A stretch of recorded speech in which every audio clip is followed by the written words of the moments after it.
She betrayed me at her bachelorette party. I wasn't supposed to know. Until I overheard everything. The hallway outside the suite smelled like champagne and perfume. Sweet enough to lie. I stood there because the ice machine was broken on our floor. That's what I told myself. That's what I needed to believe while her laughter slipped under the door, threaded with voices I didn't recognize. Music thumped softly, a heartbeat I didn't share. I heard my name. Not spoken. Curved. Bent into something ugly. I didn't move closer. I didn't need to. The door wasn't fully latched. Sound leaked like a confession that wanted to be caught. Someone said, "Tonight doesn't count." Someone else laughed. Glass clinked. Then her voice, my fiancé's voice, warm, careless, unafraid. "It already happened," she said. "Relax." Time did a strange thing. It thinned. It sharpened. Every sound arrived intact, precise, merciless. I pressed my thumb into my palm until the pain proved I was still inside my body. A man spoke. Low.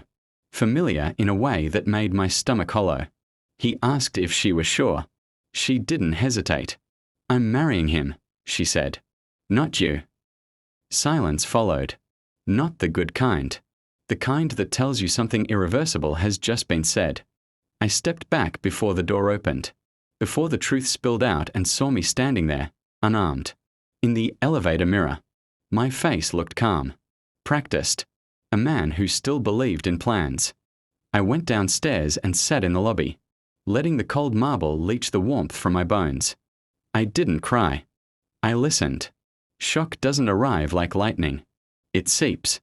I replayed her voice the way a surgeon studies an incision. Clean. Intentional. No remorse. I told myself there had to be context. A joke. A story twisted by alcohol and echo. Denial is efficient. It keeps you functioning. We had rules. Transparency. Phones left face up. Passwords shared like vows rehearsed early. I believed those rituals meant safety. I believed belief itself could protect me. Back in the room later. She kissed my cheek and smelled like someone else's cologne.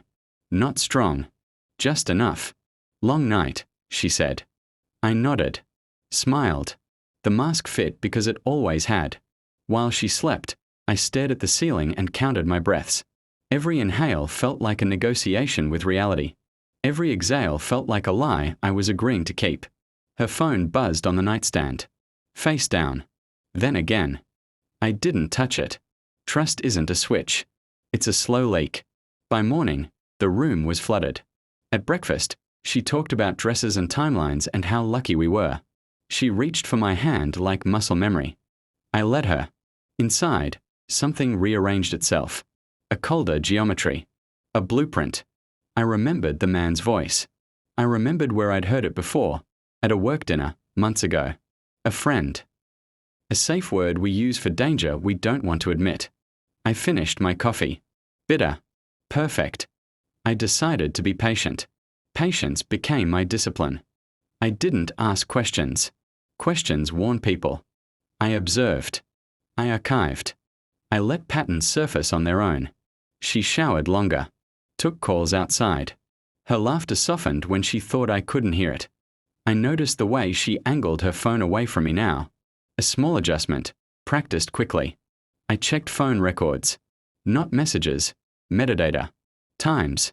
Durations. Frequency. Numbers don't lie. They just wait. Late nights. Early mornings. A rhythm that didn't include me. I watched her pack for the wedding like an actress rehearsing. A roll sheet. Already decided to abandon. I helped choose flowers. I booked vendors. I smiled in photos. At night, my thoughts spoke to me in short sentences. You're not crazy. You're not wrong. You're almost there. I installed nothing. I hacked nothing. I didn't need to. She was careless because she thought she was loved. The bachelor party photos appeared online. A sea of smiles. Arms around shoulders. One image held longer than the rest, a reflection in a mirror behind them. Two bodies close. Too close. Her hand resting somewhere intimate, casual, claimed. I saved it. I waited for confirmation. Not because I needed proof, but because I wanted certainty to feel like a blade, not a bruise. When the hotel receipt hit our email, hers, linked to mine, I saw the room number, the dates, 2 guests.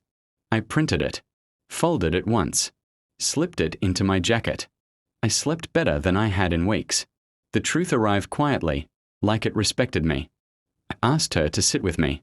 No drama, no raised voice, just the table between us and the weight of everything unsaid. I placed the photo down first, then the receipt, then the call log summary. She stared at them as if they were foreign objects, dangerous and alive. I asked one question. Did you think I wouldn't notice? Her face broke, not shattered, collapsed inward. Tears came fast, loud, disorganized. Apologies tripped over themselves, all urgency and no meaning. She reached for me. I leaned back. I had already mourned her.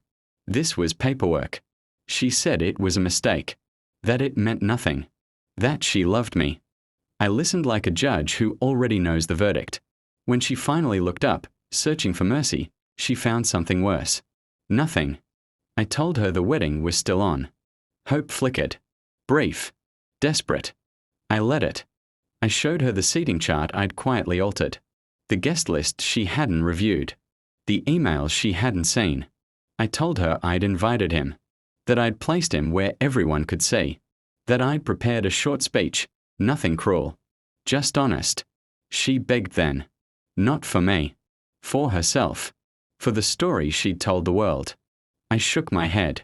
I didn't ruin you, I said. I documented you. The day came. The room filled. Music swelled. I didn't give the speech. I walked away instead. Left her standing in white, holding a future that no longer had my name on it. The silence followed me out. I don't hate her. Hate is heat. I chose cold. What I feel now is clarity, sharp, clean, absolute. I trusted my instincts and my restraint. I didn't need to raise my voice to be heard. She lost the version of me who would have protected her lies. I gained something quieter. Control. The truth doesn't need revenge. It just needs space to breathe. And I finally gave myself enough to walk away.